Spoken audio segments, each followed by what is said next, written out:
Again, we have a question where we need to translate one kind of a graph to another graph. And this time we have the position time graph, right? So it says the graph shows in the variation of position of moving object with time, draw a graph showing variation of object with velocity.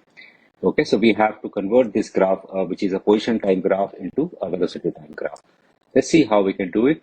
Now to do our graph, we need to look at the key times where something is changing, right? So first thing first, you want to note here that the position is sort of not increasing or flat, which means my velocity here for some time, which is roughly around 0.25, is 0, okay, because it is not changing. So first let me mark my this thing, right? So for very, very small time, initial 0.025, sort of the position is not changing. Okay, so this is the one. And then we have a slope, right, which slowly increases and probably become constant for some time, right? This is an area of constant slope.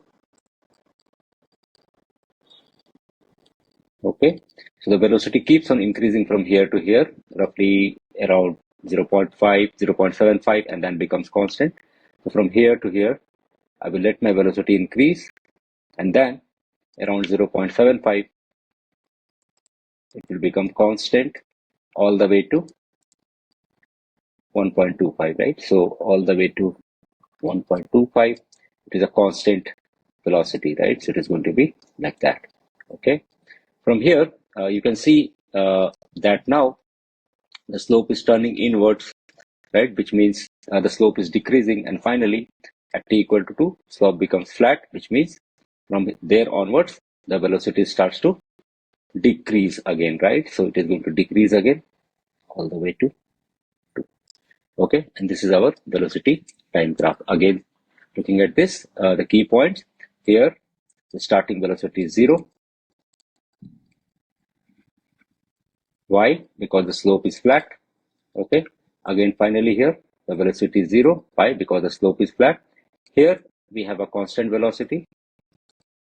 Why? Because we have a straight line graph on a S and T graph. Okay, so here we have a constant velocity. Here we have a increasing, and here we have a decreasing velocity. Okay, the scale may or may not be accurate, but this is the rough shape of the graph is what you are going to get.